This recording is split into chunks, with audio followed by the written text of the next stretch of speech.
I am Sandy Brown. I'm running for re-election to the Santa Cruz City Council. I want to make sure that there is a voice for all of us, all of our community in city government.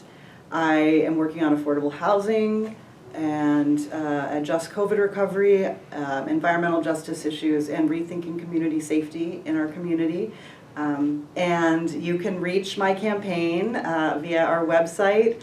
It's sandybrown4citycouncil.com, and you can reach me directly at 831-246-0399 if you want to just talk about issues or get involved in the campaign. And we will be walking, we'll be out talking to people, and we'll be doing that safely. I want to encourage everybody to keep up the good work, wearing masks and social distancing, and working together collaboratively to make sure we get through this. My mask, I'm really pleased to say, comes from a good friend of mine, Kaya Koopman. She's a local artist, and you can find her on the web as well. Welcome back to part 3 of Voices from the Village. In this segment we'll be talking to Sandy Brown, candidate for re-election to the Santa Cruz City Council. And so I hope you enjoyed as much as I'm sure we will. Sandy, welcome. Thanks for having me. Sandy, people know you've been on council for 4 years, but prior to 4 years ago, you were not as prominent in the community as you are now. Give us some description of kind of how you came back into public life and just a little bit of your background. Sure. So I have lived in Santa Cruz for 30 years now. I came here young. I lived in a very challenging childhood. Mm-hmm. Lot of instability, and so I was really thrilled to land here and make this place my home. I was involved in local politics, electoral politics and policy in my role at the Community Action Board. I worked on living wage campaigns, so I was really involved. I worked on candidate campaigns, and then I went back to grad school, and I am now a university instructor. So I was out. I mean, I was out. I was living in Santa Cruz, but I was away. Right. I did my research in Latin America. I spent a lot of time in Berkeley, and now I'm back. Yeah. And I've been back. I mean, I've been here, but in terms of my interest in being a representative of the city, I just saw that that people's needs were not getting met, that people just all across the city were so concerned that their issues weren't being addressed, that their voice wasn't heard. Right. Really, that was it. I mean, the not feeling like the city was listening. And I thought, this is a place that I could really make a difference. And of course, we ran together briefly anyway in 2016. I did not know until then that you had such a strong labor background.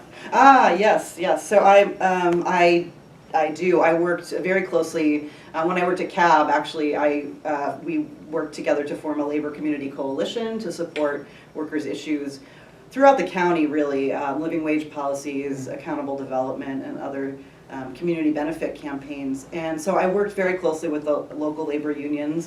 I worked on temporary worker organizing for the city and county. I got to know a lot of the people who do this, who make our city run, who make our county run, the public servants, civil servants, and got to know their issues. And I am a proud, come from a union background. I'm a proud union member now at my university.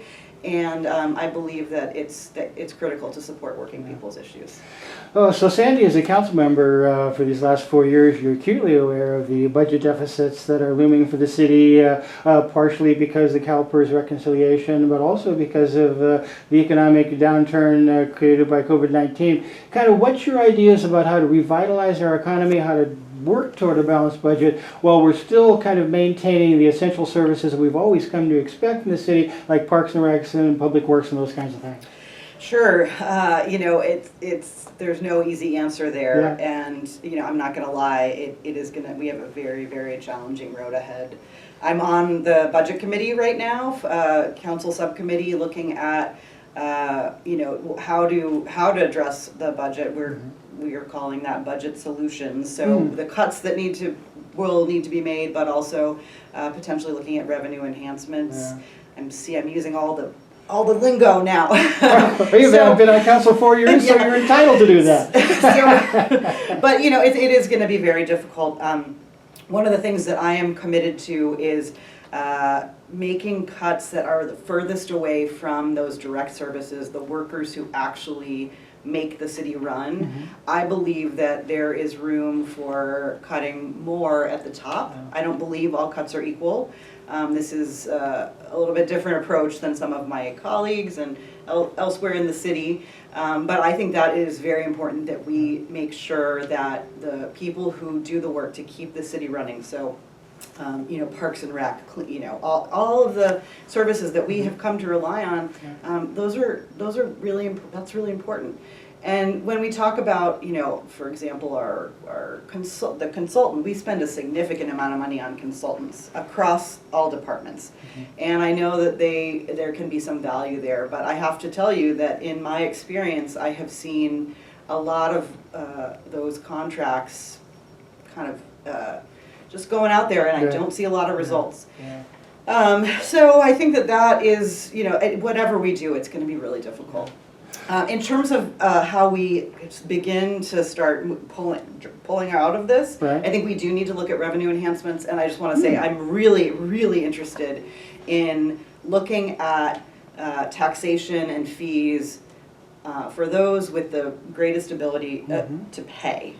And so things like a vacancy tax on second homes, looking at, we had talked about the hotel tax, the transient occupancy tax, and we've put that on hold given the crisis that we're in. But I think those are the places where we need to look for additional revenues to support the infrastructure that tourists rely on, that we all rely on. And of course, the economic downturn affects essential services of all kinds. One of the essential services, in my mind, that the city provides is for us houseless population. What are your policies going to be moving forward in terms of how we're best serving our burgeoning, our ever-growing houseless population? Yeah, I mean, this is one of the most challenging issues that we face. There's a lot of controversy around our approach. I believe that the city has a long history of failed policy in this arena. And what we are doing is not working. It has not worked. We have a what I would consider to be primarily enforcement. It's not enforcement only because we now have sort of moved into acknowledging that we have a role to play and a responsibility. So for the managed encampments that have been established and temporarily always, and so we have this kind of and we're just people get cited, they're moved along. We have an increasing set of policy tools that are really used to what I would say harass homeless people and move people around the city, and creates this instability that is just, it makes it impossible for people to really get the services they need and get the support they need. We know that stability is what it takes to move in the direction. Right, and of course I'm a big supporter of transitional and permanent supportive housing, those kinds of solutions. But you mentioned enforcement, so it's an opportunity to talk about public safety. We're in a different age now. Black Lives Matters. There's a lot of emphasis on public safety, how we should be policed, what kind of policing the community wants and expects, what people expect to make themselves feel safer. What are your ideas about public safety, and what's it going to look like as we move forward into the future? Sure. So on the one hand, I do think that there's a conversation that has been opened up, right? So I think that there is community readiness to really rethink how we do policing in our community, and defining what safety really means, what community safety means.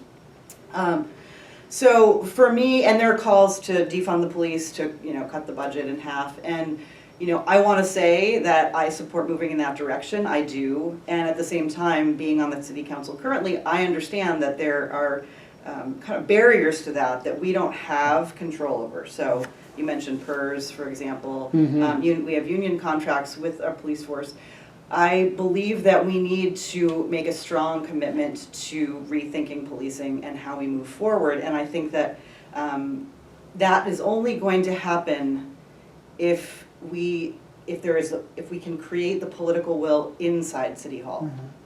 Yeah. And to me, that means having those conversations about how it is that we, through attrition, retirement, how we begin to create, shift positions into unarmed, community service officers and other positions, and also just reallocating funding. We are not the social service and health and human service provider for the county. That is the county's official role, but I think we have a responsibility to look at some of those alternatives. I'm working with a group now that's trying to think through how we develop an alternative emergency response program, and I think that that's going to be a really important step. Yeah. Towards. So would that be perhaps a Cahoots style of response to that? Yeah, and yes. So we've had the representative from Cahoots has come and talked with us and is available and ready to give us support on trying to build this. And I think that obviously it means shifting resources, but I think at the same time it's about looking at the resources that we do have and figuring out how to best utilize those and connect the various resources, and just getting smarter about how we provide those services and focusing on the root causes of poverty and quality of life, public nuisance kind of crimes, which I wouldn't necessarily call crimes. And as somebody who's not only written but spoken out on that very issue, so much of the police response is for behavioral issues, it's for nuisance issues, it's not really crime. And so somehow to reallocate, to repurpose perhaps, I'm not certain that defunding is the word that we can best use, but repurposing certainly would fall in there somewhere, to take some of that budget and put it into a more responsive community policing policy. And I absolutely believe that. When I say it's not as simple as it sounds, that's not that I don't, I absolutely believe that is the direction we need to go in. And I think now's the moment. Yeah. So before we shift into affordable housing, because I know you have a strong position on that, just a couple of things. Would you be in favor of a return to police oversight? You sat on the original iteration of our Citizens Police Review Board, and there seems to be some movement toward perhaps revisiting that. Would that be something that you would look favorably on as a council member? So so it's a great question. Thank you for asking it. In theory, yes, absolutely. When I was a member of the Citizens Police Review Board, I believed in the purpose, and I also saw a lot of challenges with it actually achieving the goal of civilian oversight and meaningful civilian oversight. So I think that if that's a community conversation that people want to have, I absolutely want to be a part of that. And I can't say, though, I just have to be honest, I cannot say that I think that is going to be a really effective mechanism under the circumstances. So let's talk about affordable housing. I know that's a very strong part of your program and your campaign. Let people know your ideas about that. Sure. So one of the reasons I ran for city council, I kind of talked about community representation and all of that earlier on, but I also saw that the housing that was getting built in this community was not affordable, right? So any of the projects that were being approved, they're all luxury condominium kind of, gentrification was happening, and that developers were being let out of their affordable housing requirements.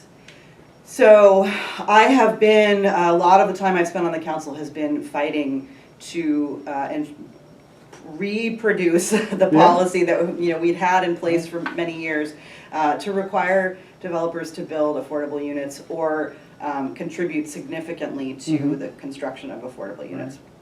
I think that the idea that building, this is what I really want to say and as a message to the community, affordable housing doesn't just happen, and it doesn't happen through supply and demand, theory in our community. We will not ever build our way out of the affordable housing crisis here. And we are not, developers are not building affordable units, and the supply is not leading to increased affordability. It just isn't going to happen. And I think studies have shown that in places like Santa Cruz that are desirable places to live, with a lot, we're next door to the biggest economic engine in the world. We will not get affordable housing unless we incentivize it through the regulatory context and through additional support. So city-owned properties need to be looked at, and I think we should be using all of them for affordable housing development. I think we need to get really creative about how we go after money at the state and federal level to support affordable units. And I think we also need to get real with developers about ensuring that their commitment is met. Sandy Brown, thanks for sharing your thoughts about affordable housing and so many other issues of which you've become so familiar over your first 4 years. Candidate for re-election to the Santa Cruz City Council. How can people contribute to your campaign or volunteer? I am absolutely thrilled. For people want to volunteer, you can reach me at, let's see, I have a website, sandybrownforcitycouncil.com, easy, or you can call me up. My number is 831-246-0399, and that goes for people who just want to share their thoughts as well. I have an open door, and I love talking with constituents. And can the people expect to see you knocking on some doors here in the coming weeks and months? Yes, definitely. It's been a little bit challenging thinking about how to do this and do it safely, but I'm committed to connecting with people. It's the part of the campaigning that I really love. And so we'll be, I've got my N95 mask ready to go, right. And we're going to make sure that, all of the effort is done safely and really respectfully. Well, Sandy, thank you for your work for the last 4 years. Looking forward to this campaign and your efforts to be re-elected for another 4 years. Lots more work to do, so thanks for being here, and the best of luck out there in the campaign trail. Thank you, Steve. We'll talk to you soon. Okay. Thanks for watching this edition of Voice from the Village. We've really been happy to have with us our good friend Sandy Brown. Tune in again next time for another Voice from the Village show. We'll see you then.